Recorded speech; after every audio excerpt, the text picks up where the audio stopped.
chapters, I think chapter 6 through chapter 10.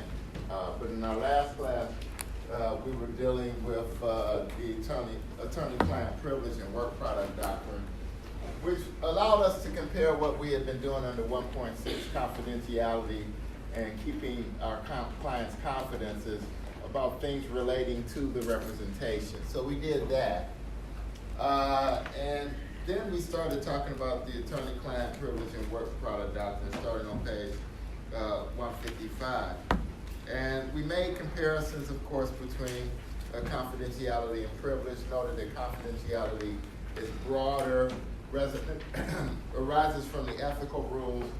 Privilege is more rules of evidence or civil procedure, usually derive privilege from litigation or some type of procedural context where you're being compelled to disclose something about what you said to the client, attorney-client privilege, or what you worked on, work product privilege.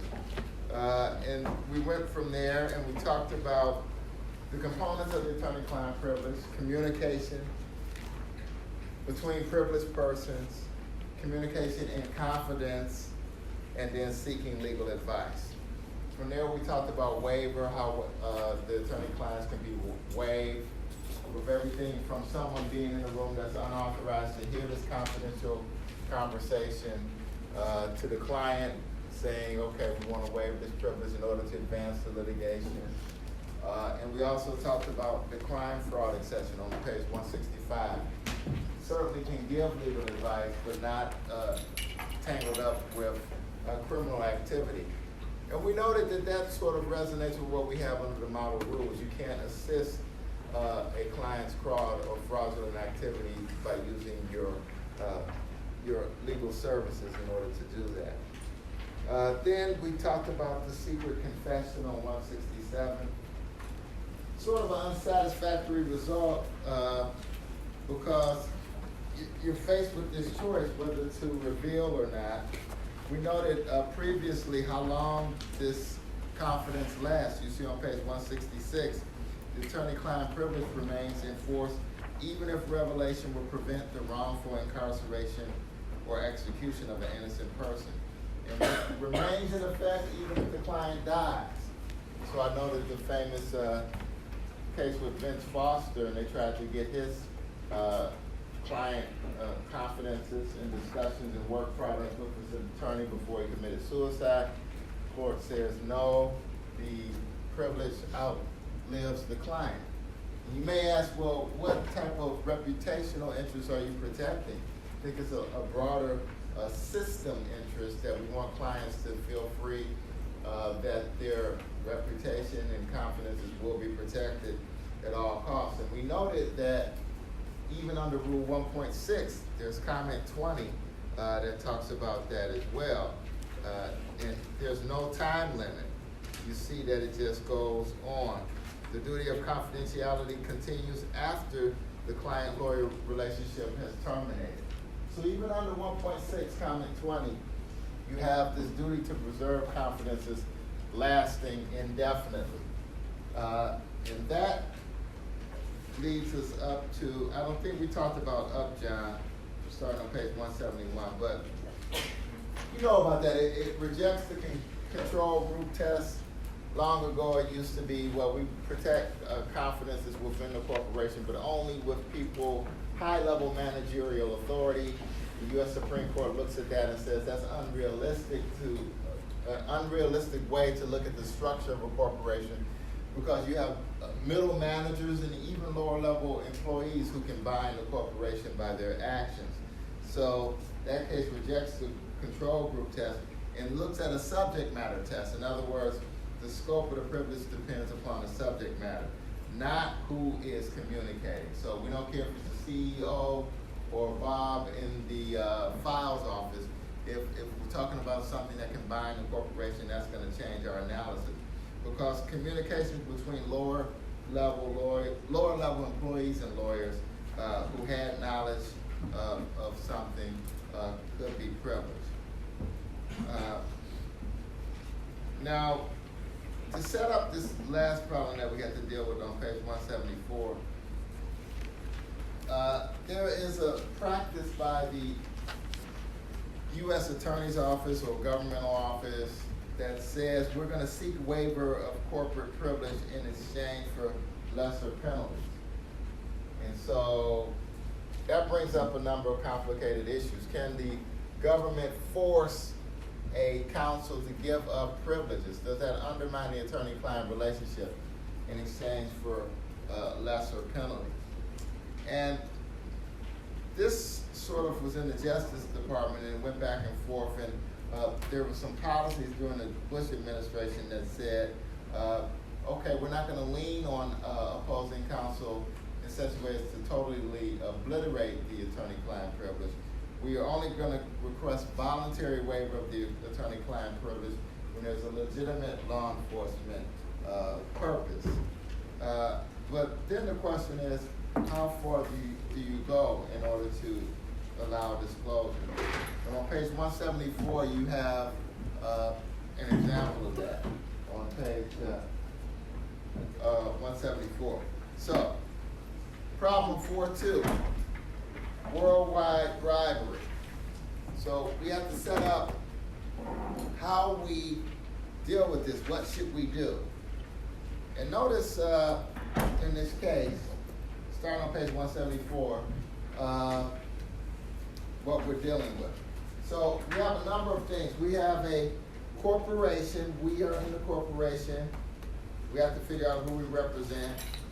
And we have the situation where there is criminal conduct, but we have to figure out how to deal with it. U.S. Attorney wants to know all the facts. And that sounds like a legitimate request, because remember, we said that underlying facts aren't privileged, but in divulging those underlying facts, are we going to undermine the attorney-client privilege? So this is on page 174. We're counsel of Horizon Corporation, you know, trying to be funny, Verizon, publicly traded company, manufactures cell phones, and we're told that officers of the corporation have been directing bribes to officials in foreign governments in violation of U.S. law. And so the argument is that this is just the cost of doing business.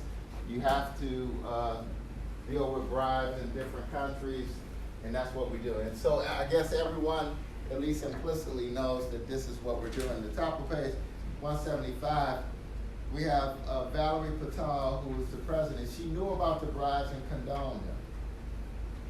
Through our investigation, we verified that officers of the company had engaged in rampant bribery. And so we have conducted these interviews, and the interviews come back and they say, well, the president knew about this as well. We write a report about our investigation, send it to Patel, and our report begins with the words, this report is covered by the attorney, client, and work product privilege. So our communications, our strategy, everything that we've done in terms of consulting with the corporation, we're saying is protected. That's going to be at the top margin of it.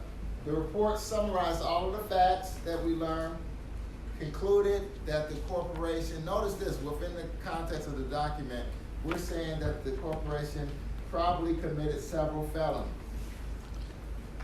And we could be vulnerable to severe penalties if this comes out.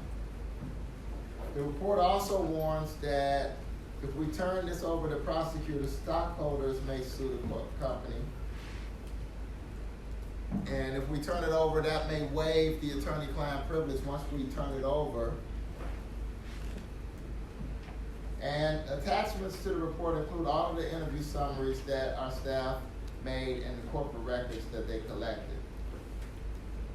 We decide with Patel to jointly send out a memo to all corporate employees directing them not to participate in any more bribery. So we're trying to mitigate what has been going on.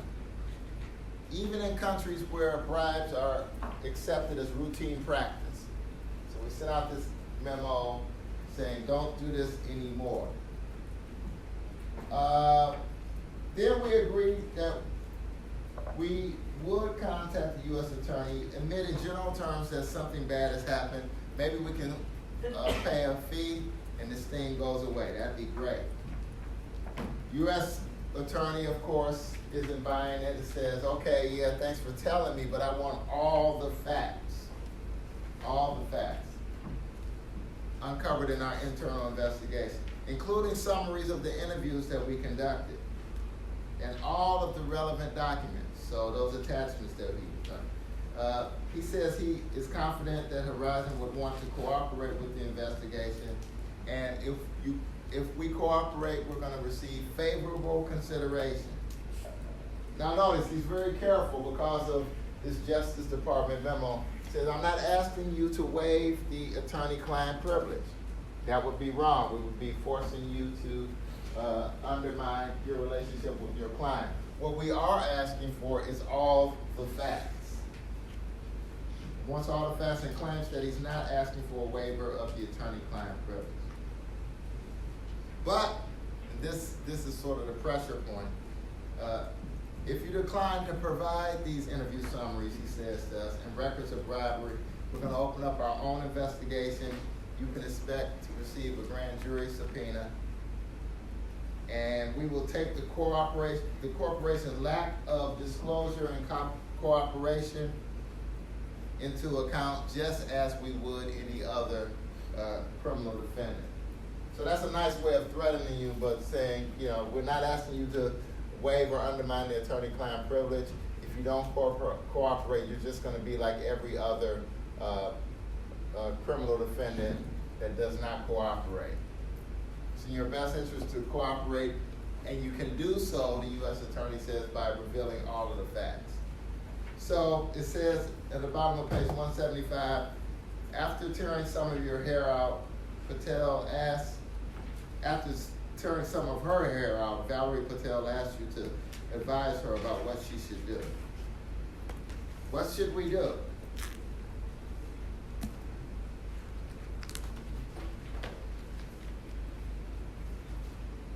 What should be our approach here?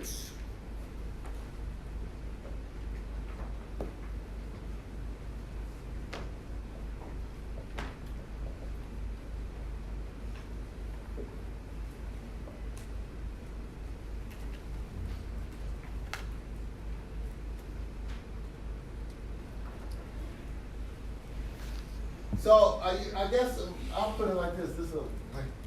Are you gonna let yourself be pushed around just because this is the U.S. Attorney? I mean, we are the attorneys for this corporation. What kind of conversations do we have to have first?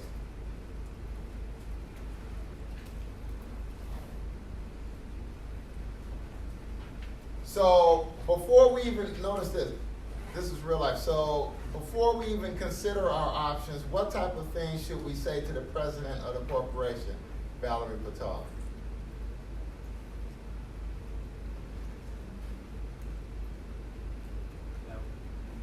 We don't represent her. So, go ahead, keep going. Yeah. Yeah. So she's asking for your advisory opinion on what she should do. You should stop her right there and say, well, I actually represent the corporation. Okay. So that's good. I would do that too. But what's the risk of that when you sort of do that? So I represent the corporation. So what happens to our conversation? Our conversation might not be as candid, right? Yeah. And so she may have to get independent counsel. But you certainly have to make that clear. And we're going to see that a little bit later. We represent the corporation. We're on the same page now, and she may want to continue discussing it with us, but you make it clear that there may come a point where our interests diverge. In other words, you want to save yourself, and that may be at the expense of the corporation.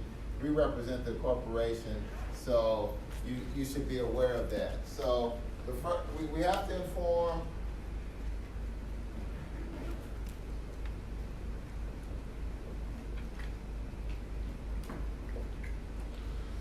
that we represent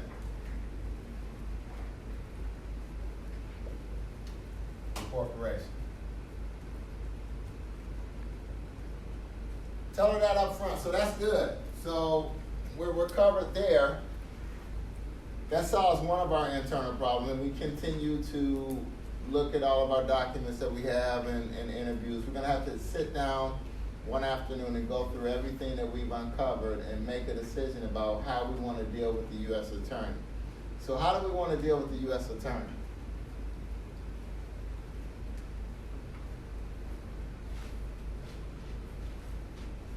Tell me some options that you would run through.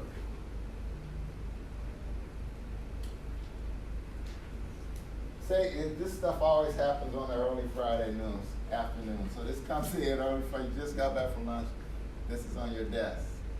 And your supervising attorney says, come see me after you read it.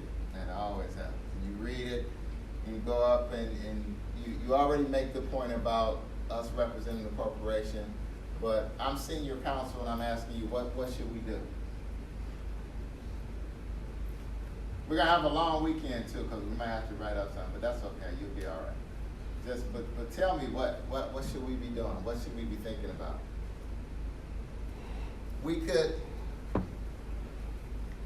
I'll throw out one thing, the first, one option. I don't even want to deal with this. It's just going to be a lot of work, so I'll just turn over everything.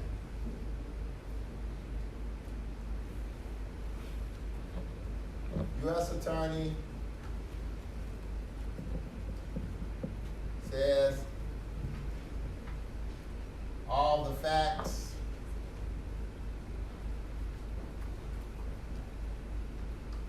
but not asking you, the attorney,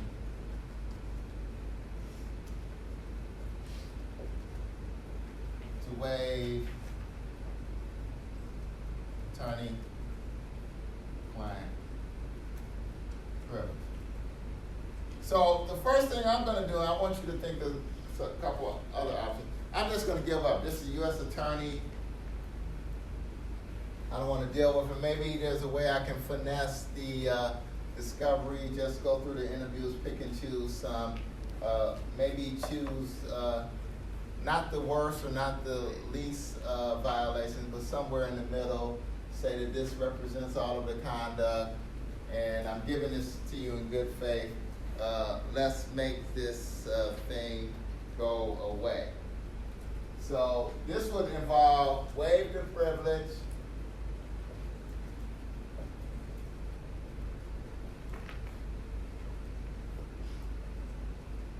and turn over the records,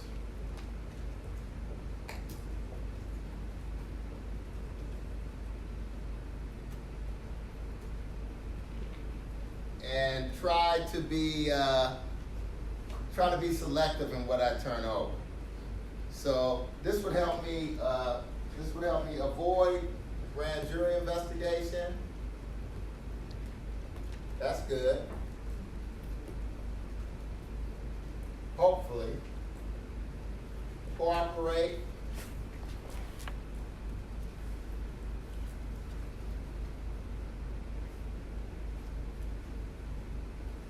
And that's good. That a good option? I don't think that's a good option. Why not? Because if you waive certain privileged information and they find out that it's selective information, then you have now implicitly waived all of the subject matter of that privilege. And what does that lead to? That's going to lead us to individual people in the corporation. Notice we've informed Valerie Patel about who we represent, and this is just going to open some things up. So there is a danger in just simply cooperating. So I wanted to emphasize that just because your opposing counsel and U.S. attorneys on the other side, you see the power of the United States, but you're still representing this corporation. You have duties as well, and we're going to cover those as we move into the next chapter. Cooperation in this case may be,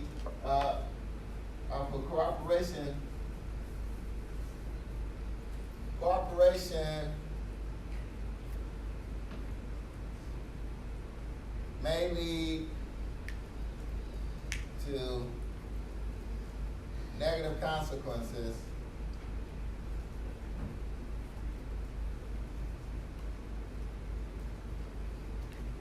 for the corporation, for the client corporation.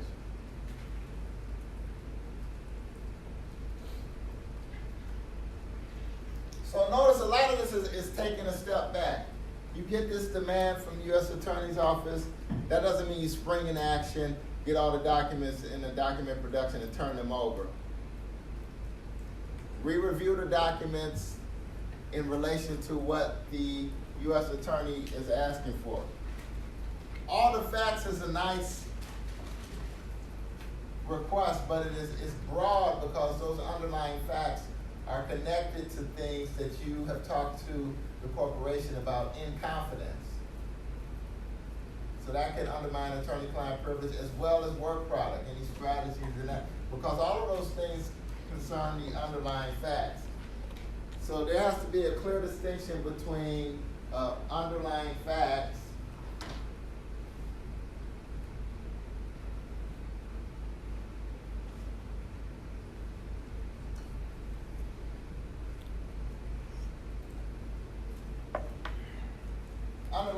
which are discoverable and protected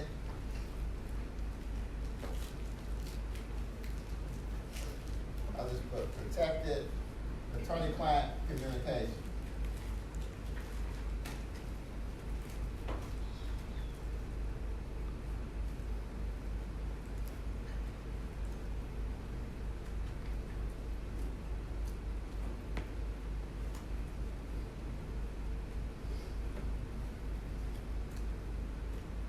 So that's good.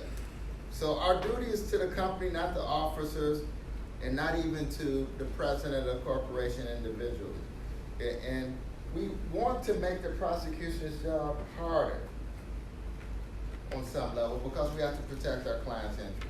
So you said waiver is not a good idea. Well, what are our other options? What would you do?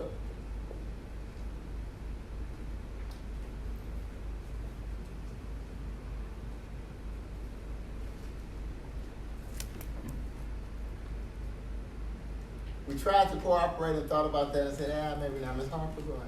Well, is it possible to ask the U.S. Attorney to clarify what they mean by all the facts so we can see whether we can give over certain information? Okay, you asked me, I'm the U.S. Attorney. Okay, yeah, I know what you mean about clarification. I want all the facts. I want everything that's good that you can tell me. And the more facts you tell me, the more I'm going to be looking at your cooperation, and that's going to lead me to be even more lenient. So all the facts means all. I'll just respond by saying all. That's what I mean, all of it. To clarify anything at all. I know, exactly. That's right. And that's the way they will respond. I want it all. I'm not asking you to violate attorney-client privilege, but I want it all. You know all the good facts. Like, tell me about these countries and tell me about how the bribes were done and tell me the amounts. Tell me everything. Okay, I'll clarify it even better. Tell me everything factually that you uncovered in these interviews inside of the corporation. See, that doesn't ask you to give anything up in terms of attorney-client privilege or anything. And I'll say this to you, you can even segregate all of the good protected information. I want you to just go through all of your interviews and pull out all the facts that I might be interested in. And the things that I'm interested in are things that show that the corporation is vulnerable to liability. I want you to be forthright with me. You've already admitted that you're involved in this conduct. If you're forthright with me and tell me all of the facts, I will be extremely lenient. And if you're not, I'm going to treat you just like any other defendant, like any other criminal defendant. You're no more than the bank robber to me if you don't cooperate. But it's your decision.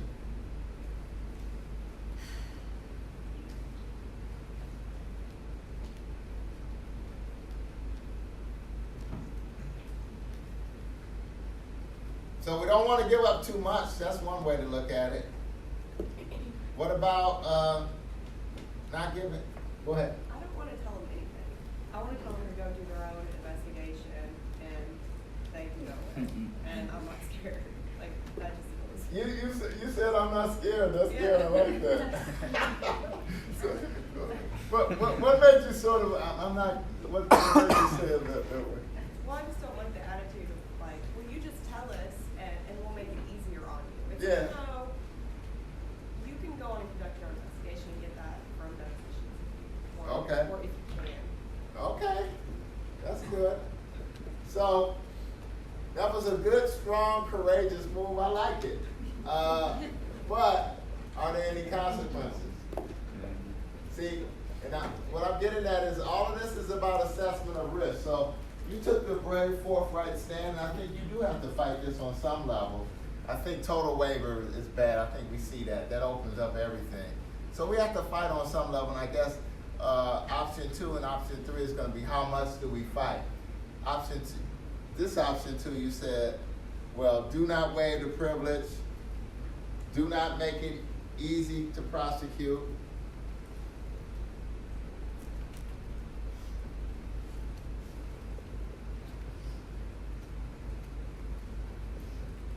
But what are the risks? Do you have any concerns? Yes, because we actually did it. So there's likely going to be evidence that comes out that shows that we did it and then tried to hide it. Okay. So what would you do then? I don't know. That's all I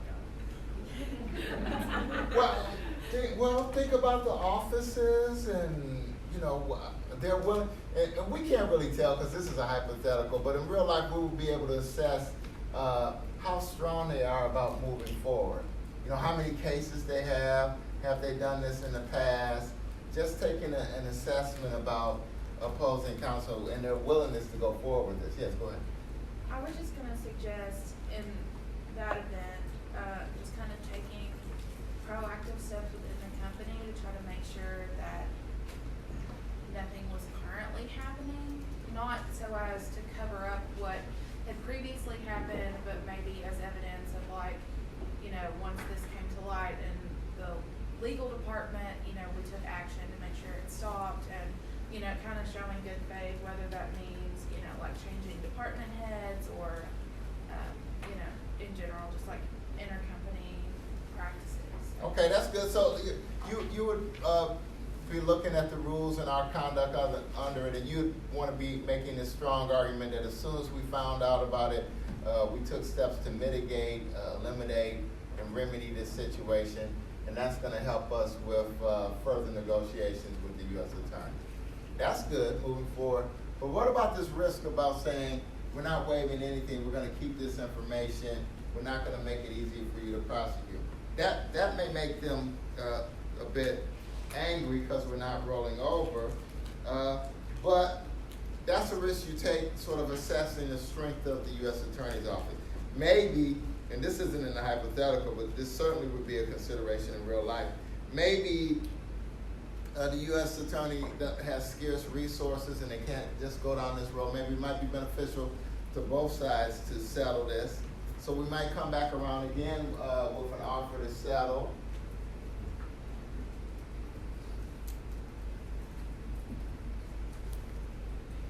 You know, and in that way, maybe that would be connected, those settlement discussions would be related to give and take between the corporation and the U.S. Attorney's Office. Go ahead, yeah. I just had a question. When you represent, so like in this case, you don't represent any of those individuals. Right. So what information is actually privileged? I guess I'm just asking this in general. Like when you represent a corporation and you interview employees and officers, what stuff is actually privileged if you don't have A person. relationship with them? Yeah. So the information belongs to the corporation. We're protecting the corporation. We know that we need people to make corporations work.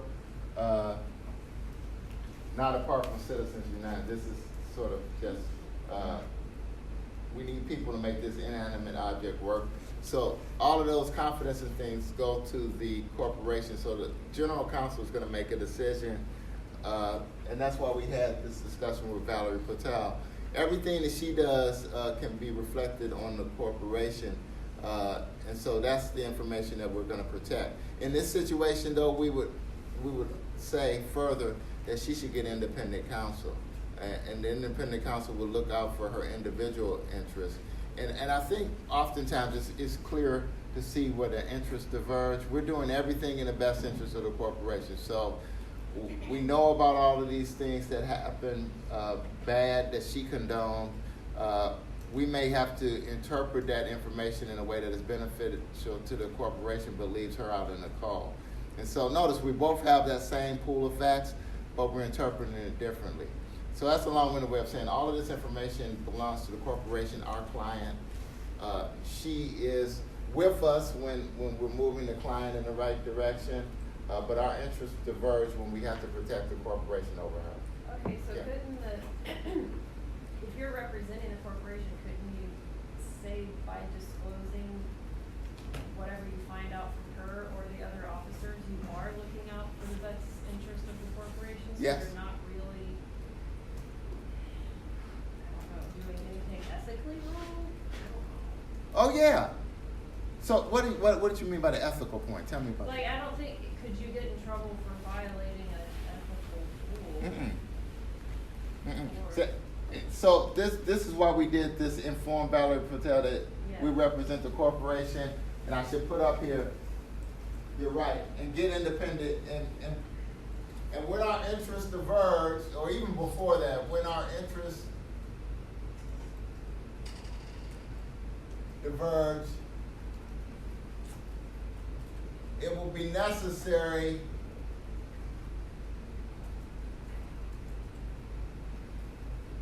for you to have independent counsel.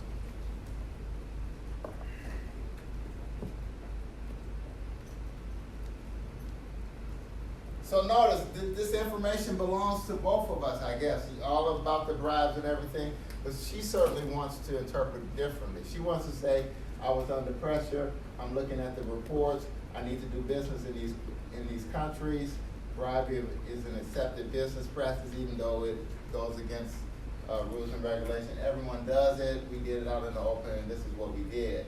And we want to say, well, we are under this pressure from the U.S. Attorney's Office. This could ruin corporate interests. Shareholders are going to look at this. We have to protect the corporation. Substantial financial harm could happen. Someone has to take the blame for it. Your unilateral decisions put us in this position. So we have the same facts but different interests. And so that's why this was step one. You would be ethical if you say this up front. You would have to. But that is why this waiver scenario was bad too, because this is gonna, if we turn over this information, it's gonna open it up not only to Patel but everyone else who participated in it. And they're gonna have to get independent counsel as well, because we represent the corporation. And hopefully, just thought of this, hopefully us as general counsel didn't know anything about it. We didn't participate in this. Because if we did, that opens up another set of problems.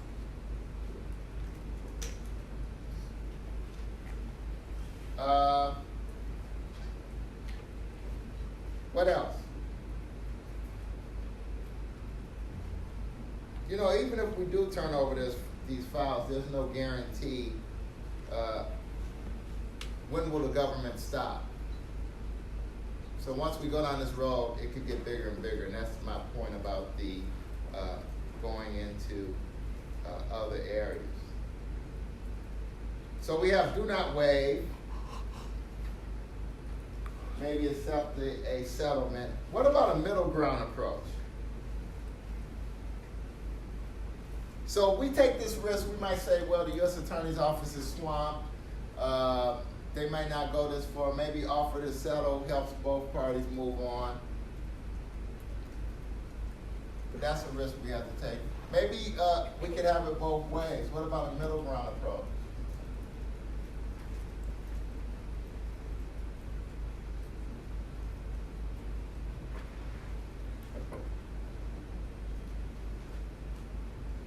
I tried to sort of do the middle ground approach when I said waiver, and then I'll just pick and choose which type of documents I'll turn over, and I'll be okay. So maybe a better approach would be I turn over all factual information and incriminating statements, but I will hold the covering memo in which I say that the corporation had probably violated the law. So in other words, I don't give the portion that sort of summarizes everything and says, yeah, we probably did it. Don't turn that over. I just turn over everything that's factual in the interview. What about that? Mr. Johnson, go ahead. I was thinking something like maybe go through all the materials you have and just take out anything that you think might be privileged or work product, which would be like the interviews and everything, and then kind of give them, you know, like a pile of documents that's probably pretty useless, but on face, like you're still cooperating, and then that kind of leaves a window for them to come back with a more specific request, which I think is what you want anyway. That's interesting. Let's be careful though. So you said a pile of documents that's meaningless. What do you mean about it? That made me take a out little all the nervous. good stuff they want, but you're I'm still sorry? like, you kind of have like taken out all the stuff they really want, but I mean, you're still kind of cooperating, so there's still like a back and forth going on. I don't know, I'm getting nervous. Getting a little nervous. So you would turn over stuff. Would this stuff be relevant or kind of relevant, or you just pick and choose and you give them something and you know that they're going to come back and then you'll probably give them something a little bit better? Yeah, I would say like kind of String 'em relevant, along. but not enough to like Yeah. make a case out of it. Yeah. So you have to be careful in discovery. So you know this from civil procedure and all that. You get you have to respond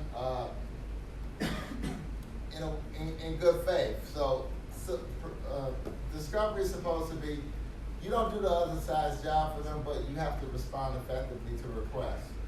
So hopefully it doesn't get to the point where you filed Rule 37 motion to compel.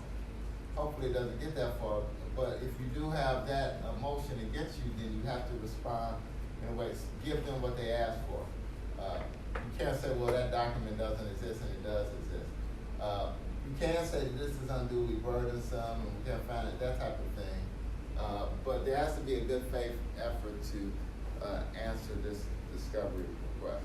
So another middle ground approach could be just give them the underlying factual material. But we already talked about how dangerous that would be.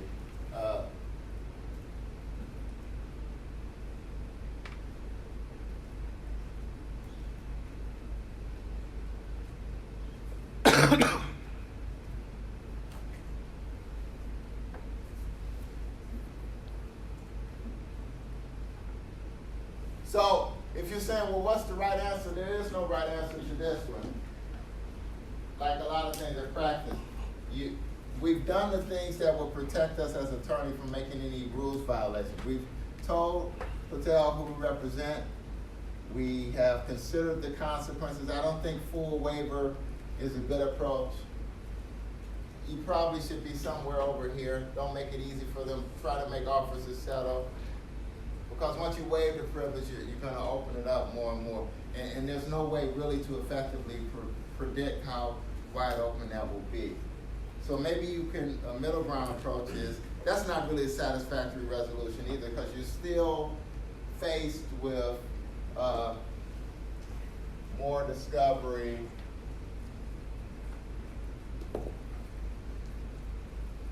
and broader inquiries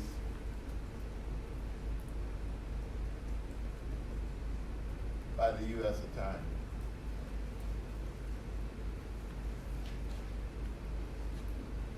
So you could just give them factual information and incriminating statements,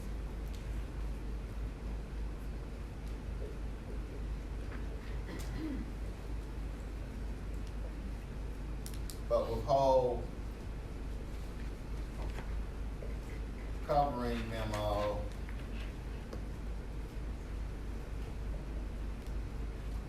admitting culpability.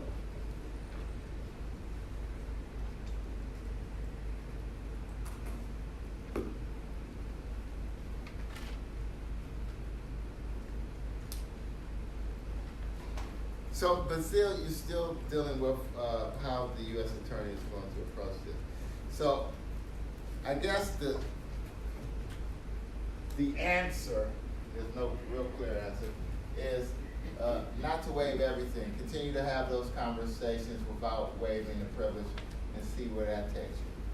Because once you do waive the privilege, it's going to open up more inquiry by the U.S. Attorney. But you do have some leverage because they don't know everything. You still have the information. And so what will give you leverage is how you handle that information. So that's chapter 4. Chapter 5. Relationships between lawyers and clients. So this chapter we're going to do a number of different things. Now, one major thing we're going to get from this class that's interesting is that, and I want you to be aware of this, this is very important, particularly for people who are going to be in smaller legal offices or solo practitioners. You can establish an attorney-client relationship without any money exchanging hands, without any formal contract, without a retainer, without saying the magic words, I am going to represent you as your attorney. Be very careful of that. And so this case that we're going to look at in a little while talks that as a paradigmatic example of that. Because you have an attorney and a client thinking very differently about representation, the scope of representation, and how that operates. So you know all the way up to this point, the first 5 chapters have on some level tried to define the attorney-client relationship. What that is, what it means, how it works.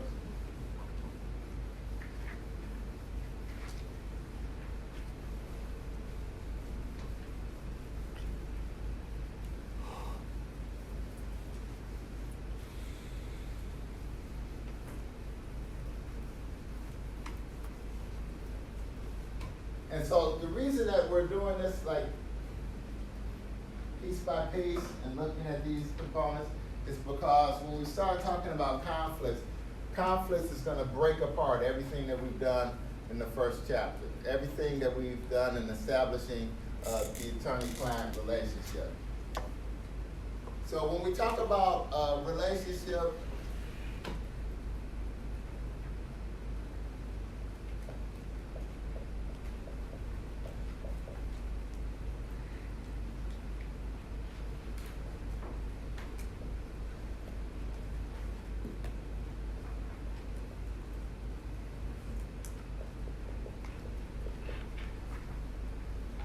we're talking about elements of the attorney-client relationship. One thing we're going to do is elements of the attorney-client relationship.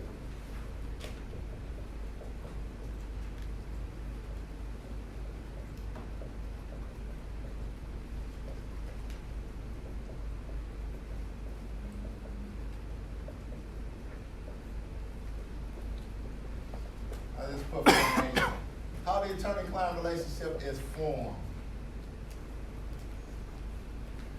How the relationship is established.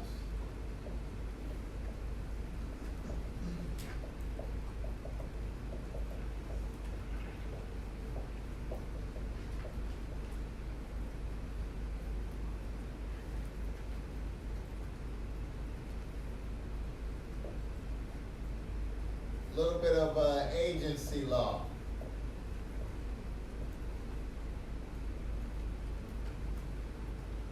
We are the agent of, we are the agent of the client is the principal. Express and implied authority.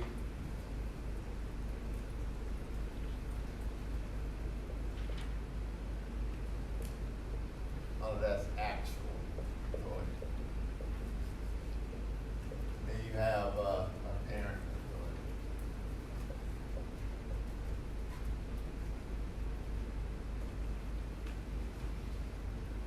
Then we're also going to look at Competence, our first rule.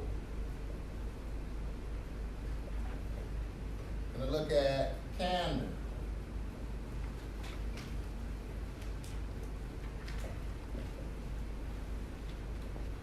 Gonna look at communication.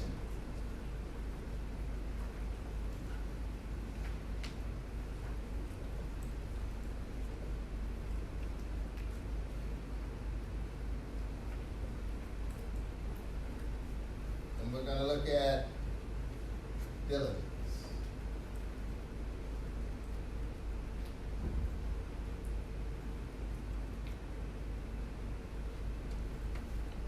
So starting on page 177, you sort of have this outline of what we're going to talk about. And page 178 sort of talks about what I just talked about. But let's get to this case, Togg's dad, on page 183. So I just told you that a person can become a client without signing a contract or giving money. And so if this case represents anything to you in terms of taking away a proposition, a practical proposition, that proposition is this: you have to be careful about how you conduct the preliminary interview. Because you know, if you look at the transcript of this case and the questions that were asked, you see that the client and attorney have completely different interpretations about the scope of representation and about the relationship itself. And so that's what drives this problem. So this case is good in a number of different ways. It does a couple of things.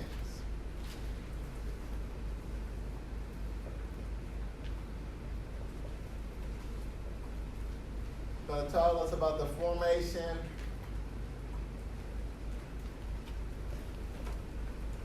of the attorney-client relationship.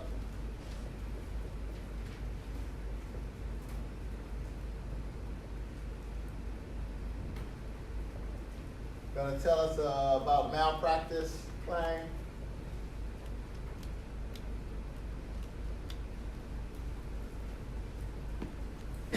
Tort or contract.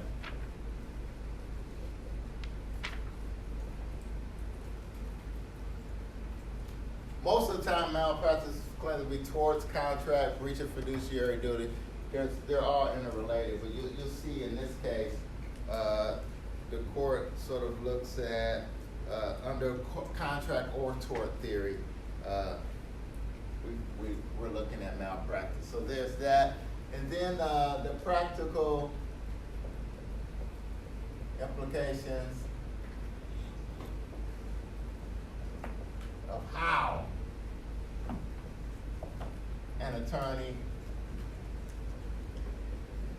conducts the initial interview.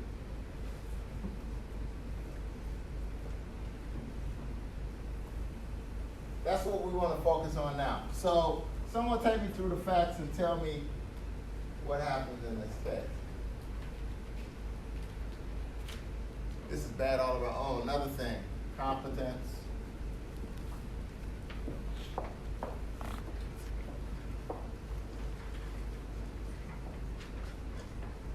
Yeah. Okay. What about that?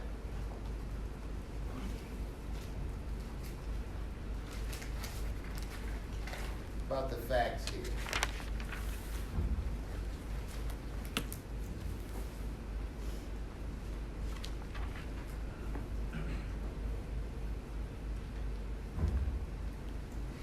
Don't be quiet, you're talking before. You have a long weekend coming, you should be happy about that. And then just really participate in class because you know tomorrow is off and then you off Monday. Beautiful. So what about that? What about Tom's dad? Yeah. So Paul. John Cobb said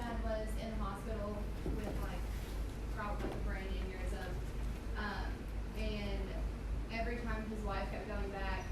Things just seemed to have gotten worse, and the nursing staff and the hospital staff were acting really weird around her. Mm-hmm. And so she consulted with John Togstad about everything that was going on, and he went to meet with her and testified about everything that happened in the hospital and her concerns. And the whole time, the attorney was taking notes.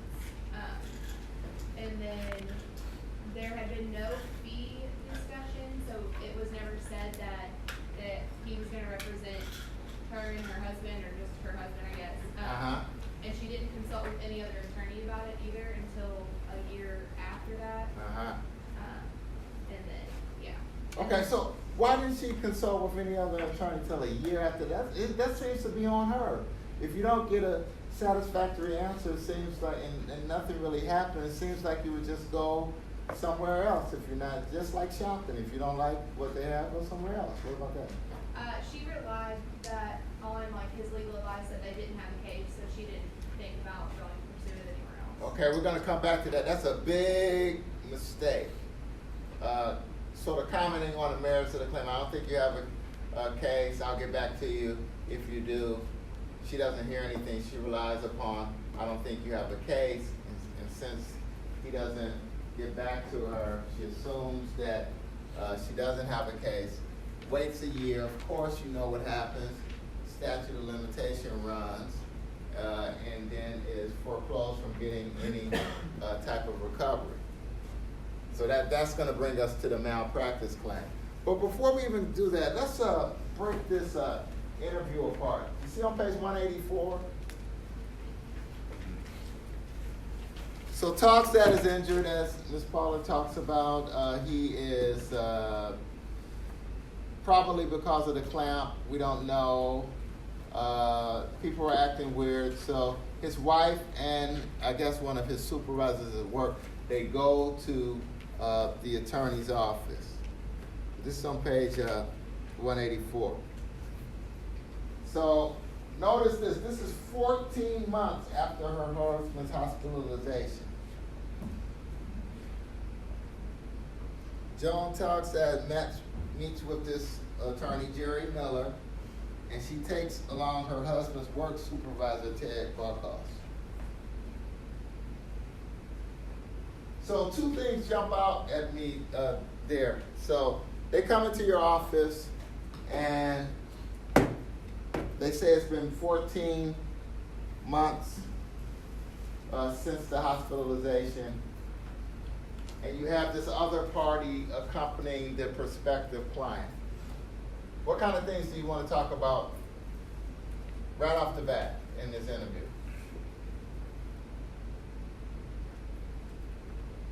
What do you want to say?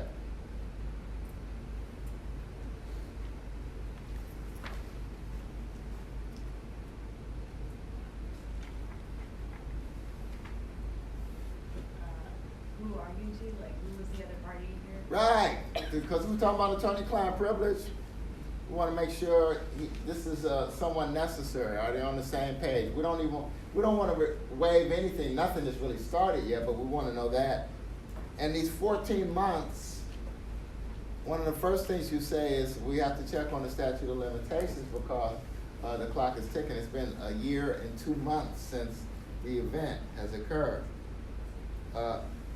Another thing, do you think the attorney should have said, I don't think you have a case, but if you do, I'll get back to you? Is there anything wrong with that?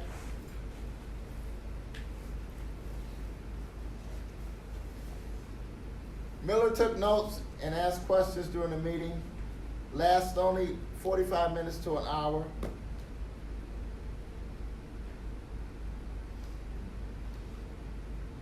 And Ms. Togstad says that the attorney said he did not think we had a case, however, he was going to discuss it with his partner.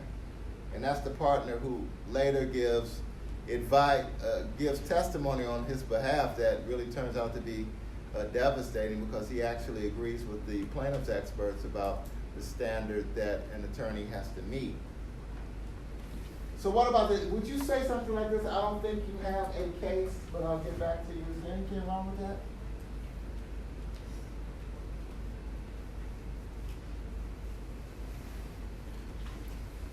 Yes, Ms. Paul? I feel like if he didn't think there was a case, then it should have just been like just like a statement, not I'll get back to you, because the getting back to you part is what she relied on. So if he just said, I don't think you have a case, then it might be a little different, but she expected him to be called back and just say at least you don't have one to do. Now, so I agree with that.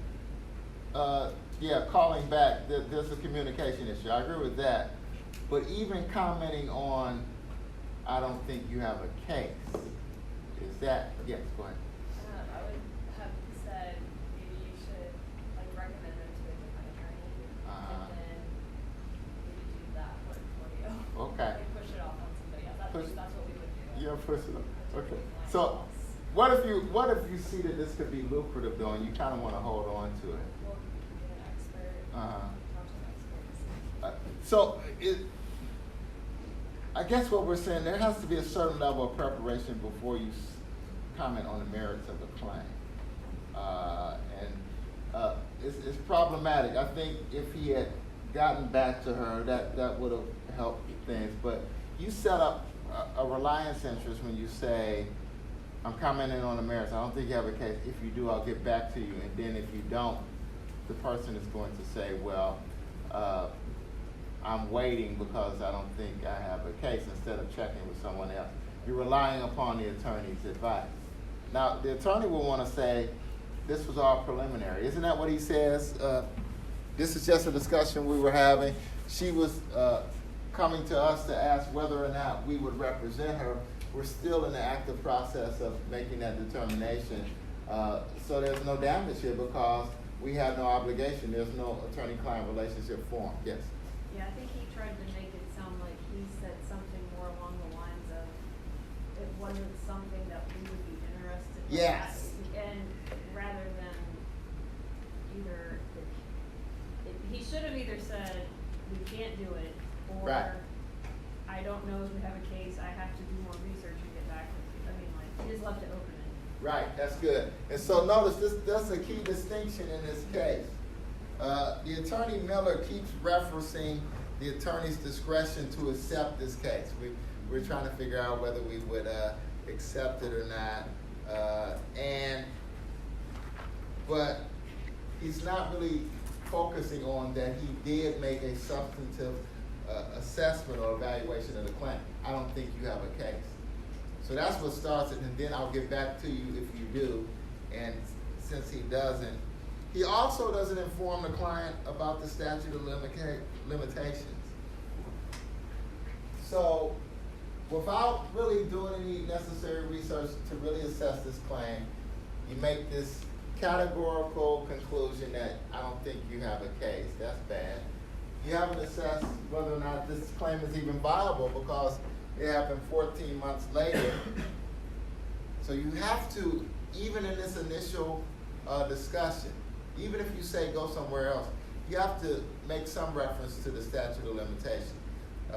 There is a statute of limitations. You should check that to see if this claim is even viable, that type of thing, but didn't say anything about that.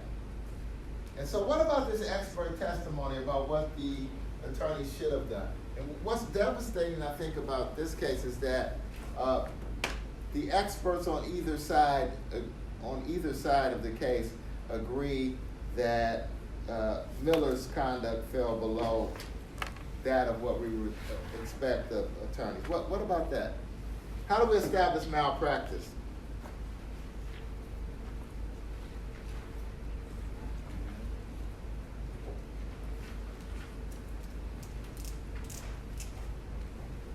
So we're going to use this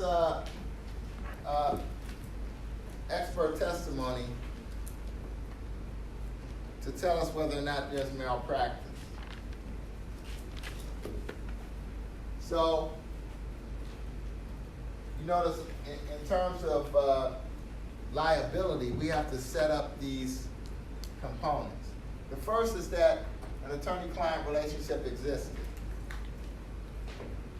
That's why we keep going over these facts over and over again.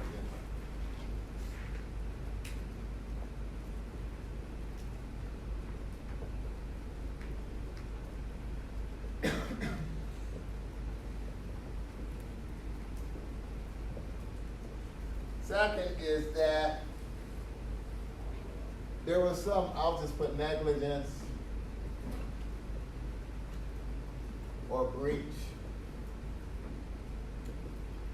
So the attorney was supposed to do something and fouled it up. Proximate cause.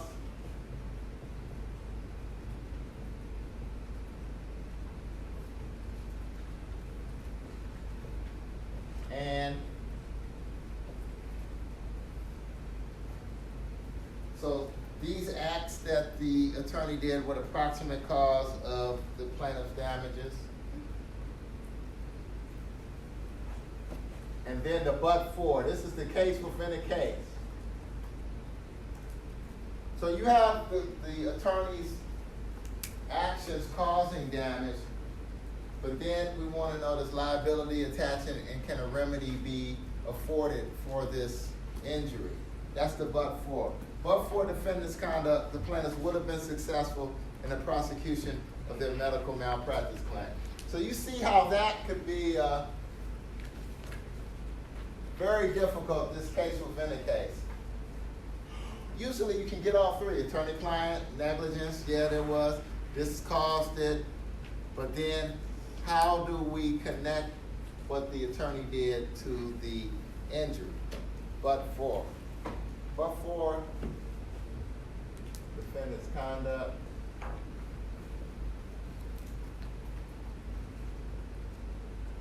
plaintiffs would have been successful.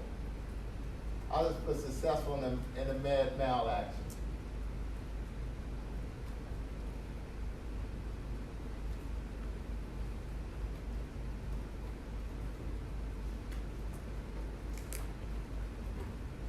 So that's the case within the case. And the court affirms this verdict, this big verdict.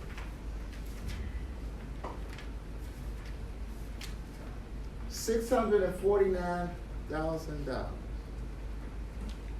almost $650,000. So how does the court conclude that this suit for malpractice is successful? Take us through the elements, tell us about tort or contract theories, and then how does the court ultimately affirm this $650,000 verdict?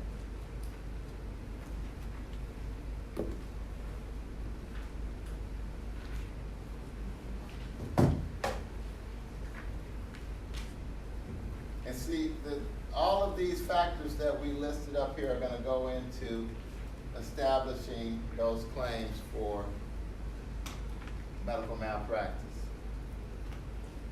So, number one, how do we determine that an attorney-client relationship existed?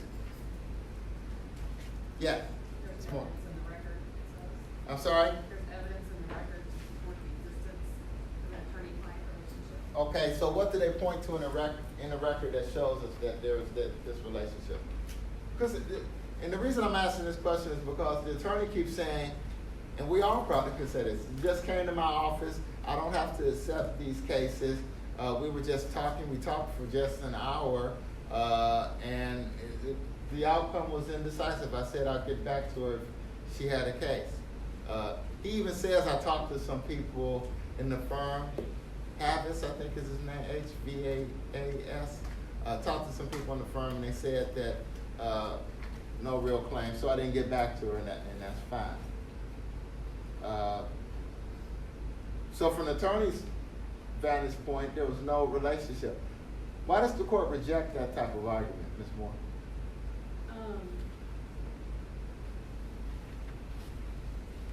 They have to assume the testimony that she gives is true. Right. And so, and also, we're going to look at what the potential client believed. And she believed she was getting information. And so, even though there's no fee arrangements discussed, no contract signed, there's an attorney-client relationship. And I guess the basis of that is that she relied upon the attorney's advice. By relying upon that attorney's advice, she did not seek any other legal advice until the statute of limitations had run. So you see that on the bottom of page 184. So even though the lawyer and client have different understandings of what this meeting is about, Ms. Moore points out we have to accept what the client, the prospective client thought in order to establish this. So an attorney-client relationship existed. What about this breach? List the things that this attorney did wrong.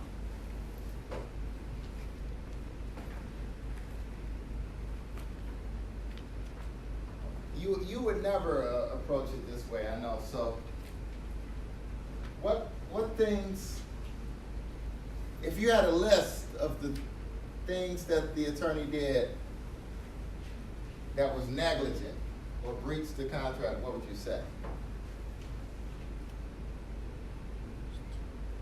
He didn't follow up with her. I'm sorry? He didn't follow up with her, he never got back to her. Right? That's a big one, communication. But if you get back to her, you would have to have something to say. So what should he have done before you even called her back, Ms. Moore? Research. Yeah. Statute of limitations. Get the hospital records. Make an assessment about the viability of this claim. And so that's what the expert testimony does. And that's why it's so damning that even his partner says you don't make categorical conclusions.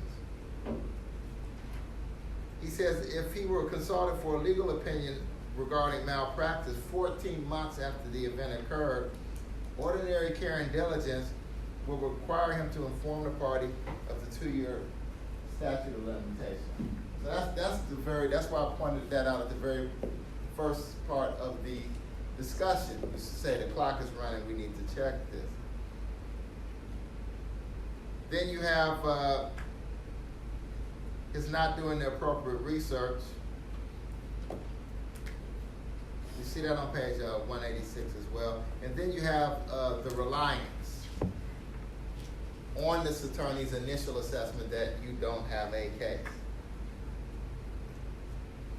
So what about these tort or contract theories of malpractice? Oftentimes they're in the same complaint, but and the court says here, it says under either theory is malpractice. But what's the difference? How do they work?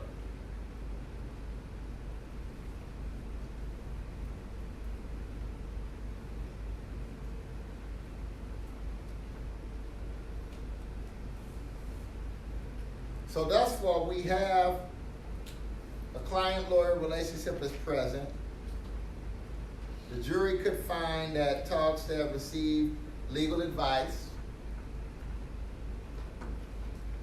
And in the event of this advice, it's a foreseeable injury if this advice is given negligently. We have that.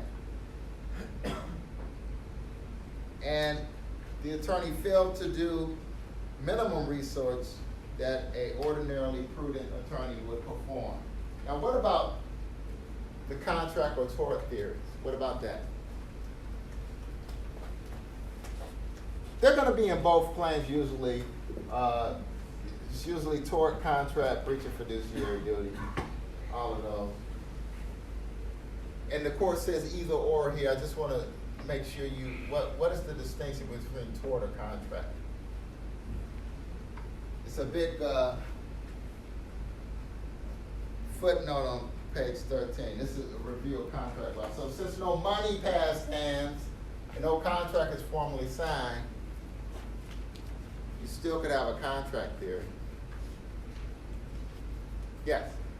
It says for the contract analysis, it would have to be promissory estoppel. Right, right. And so that's good. And so that's advice that's not paid for, but notice what we're underscoring, the reliance interest.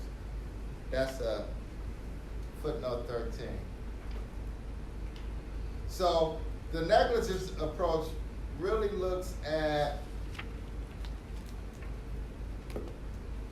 this legal advice and its causal effect, not necessarily at someone's request. Now, she doesn't say, I want you to be my attorney explicitly, but we're looking at the impact of that interaction and getting that advice and what that does in terms of causation. They even cite Paul's graph, that famous tort case. So you're talking about foreseeability when you talk about torts. Contracts, you are performing a service that is requested pursuant to another's request, it says in footnote 13. No money has changed hands, but you have this reliance interest because some information was exchanged. So the court says under either theory, there's liability. And then finally,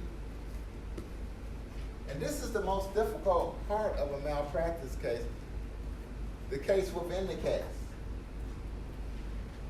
And here, it's established, but for the defendant's conduct, the plaintiffs would have been successful in the med-mal action. How does the court conclude that? But why can't I always make the argument, so in medical malpractice case or any type of malpractice case against an attorney, that's speculative. So yes, we have this relationship. Yes, there probably was a breach that was directly related to that injury, but we cannot quantify what that injury is, so we throw it out. Why is it established on these facts?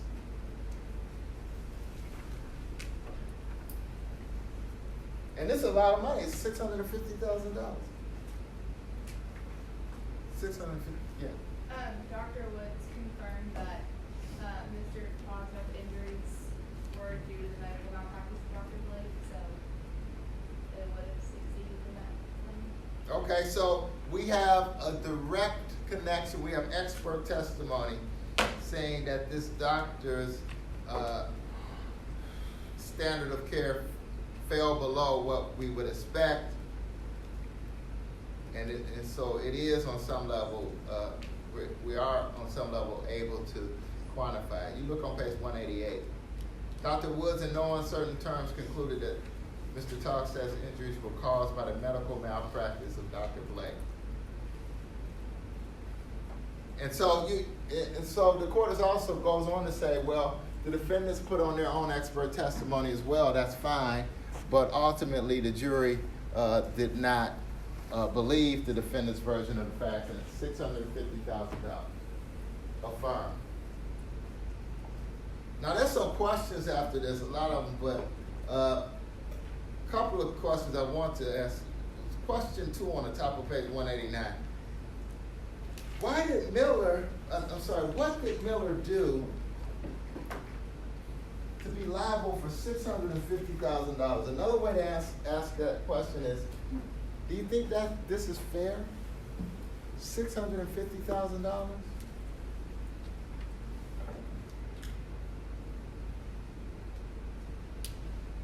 I'm trying to make you feel sorry for the attorney. $650,000 liability for sitting down, talking an hour, and saying, "Well, I'm not sure. You may not have a case. I'll get back to you."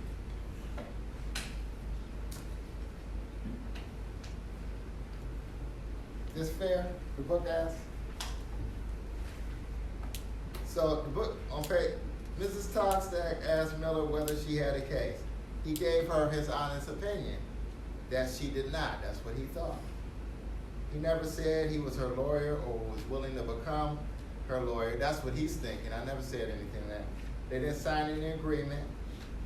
And she wasn't charged anything, and she gets $650,000.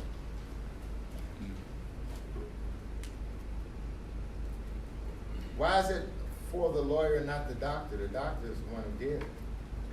So, is this fair? No? Or yes? Yes? Ms. I Wagner? think it is because if he had given her proper advice and she had succeeded it in and then now claims, they probably would have gotten an award of close to this amount. I mean, it's really depending on what the jury says. Mm-hmm. So, he has to compensate them for that. Mm-hmm. Yeah. Yeah, I guess. That's it. I mean, I don't have, I mean, there's no way out really, and that's why we went through the practical dynamics of this interview. You really don't want to be in a situation where, this case is driven by reliance. I mean, and once you comment on the merits of the case, that's it. So I don't want to sort of steer you into never talking to a client and saying, oh, I can't talk about that. You give them the options and make very clear that these are the options and further research may be made, and not expressing a full substantive opinion on the validity or value of your claims. We need to do more of that if we're going to be your attorney. But here, no such conditions were set by the attorney that left them open to liability. So, yes. So, like, what level do you go to protect yourself for consultations of this sort? Yeah. I mean, because if you, Yeah. to me, like, my first thought is, okay, well, you can document this, but, like, as soon as someone signs something saying, oh, this is just a consultation, like, that would almost enter into a gray area, like, if they mix that up with agreeing to become agreeing to be, to have you as their attorney, I mean, that's a factor, and then just like the administrative cost of that extra paperwork, which I understand it could be important to cover yourself for consultations, but like, where's that line of where you document exactly what you say? Yeah. I think it's hard. I don't think there's a clear, bright line answer. It's going to be case by case, but firms have practices and procedures for initial discussions. So, as you said, that preliminary document, you could say we're not expressing a opinion on the validity of your claim. This is an initial consultation. Of course, you're free to consult other attorneys before you come back to us. You could also say that this isn't a formal attorney-client relationship, and this is only an initial consultation. We will keep all confidences as we should for prospective clients. That's another thing.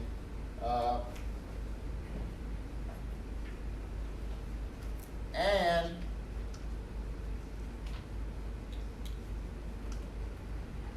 there'll have to be more steps taken before you become an actual client. So on some level, you could just go to the model room and sort of track what a prospective client is, put conditions on this interview, not expressing validity on your claim. A number of factors can impact your claim, including statute of limitations. You're coming to us at this time. That's the formal way to do it.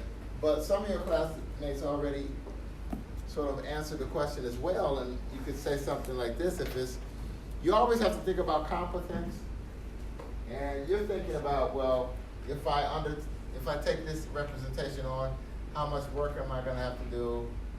What is it going to entail? Do I even have the expertise to do it? So another thing in the book is that an attorney can decline a representation. So if after the first couple of minutes you know that this is something that is either going to be too much work and you're not going to be able to do it diligently, competently within the context of the rules, no. Or even if it is something within your expertise and you think that there may be further problems down the road, you could say no. So we always have the option of saying we're not going to represent, and that's the clear thing. But in the context of these discussions, whether you formally document it or you're just talking to the client, you have to make sure that the client knows, unlike the client that talks, that these are the parameters of this initial discussion. Haven't formed an attorney-client relationship yet. This is purely fact-finding. I will protect the confidences as I would for a prospective client,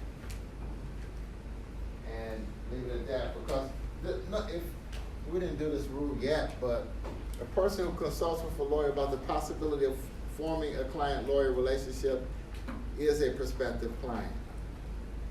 And notice this, even if no client-lawyer relationship ensues, the lawyer has learned information from the prospective client, shall not reveal that information. So you have to make sure initially that you spell out what these discussions are. So no clear, bright line, but I think whether you document it or just talking to the client, make sure the client knows that this is an initial consultation. No relationship is formed, not expressing an opinion on the validity of your claims. You're free to consult other counsel before making your final decision. And if you leave anything hanging out there, like I'll call you back or make sure you do it. You don't want to establish any reliance interest that someone could say, well, I was waiting on this attorney. That's why we're so concerned about deadlines and responding. This is where attorneys get into the most trouble. You know, competence, communication, you'd be surprised how many, this lack of communication can lead to malpractice. You know, there's evidence all the time of attorneys, you know, not returning phone calls for a year, and then the client finally catches up with the attorney, and then the attorney has to lie. Well, I've been working on it, and some papers may have gotten misplaced, but I'm gonna go down to the courthouse. So it unravels, and so that could be malpractice. So that's why we are so concerned about making sure that communication is real. Let me set up this problem since it kept on page 196. I'm just going to set up this problem and then we'll talk about it. So everything that we have on the board sort of leads us to this washing machine discussion. Talked about express and implied authority. You know, you generally need express authority to settle a case. Apparent authority is usually only in a scenario where that third party can justify reliance upon the acts or statements of a client or other principle. That's on page 191.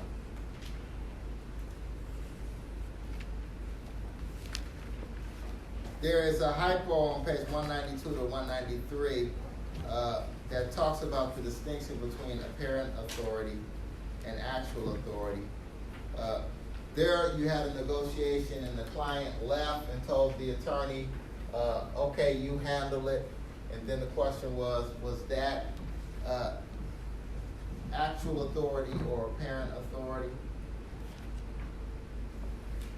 After the settlement is reached, the client wants to back out. The state sues for specific performance, and the state prevails on specific performance because the client leaves and tells the attorney, you handle it. That's not apparent authority, that's actual authority. You told the attorney to carry it out. That's the top of page 193. Then I wanted to sort of point out this case because it comes out of Kentucky as well. On page 194, it's interesting. So this just shows, I'm not trying to scare you or anything, I'm just sort of making you aware of things. So this Irvin Katz, he's an attorney, you know, a learned attorney. He's taught at a law school. He had practiced in this area for a long time. And so he's contacted by a client to obtain loans to buy real estate. And so he's been doing this for years. So he uses forms that he's used all the time with no problem. He arranged for clients to sign these loan funds.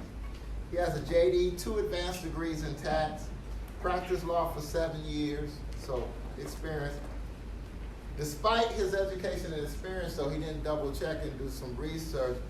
He did not know that the kind of commercial forms that he was using to make loans to consumers violated federal law because of the interest terms in those loan documents. So this was an unintentional mistake.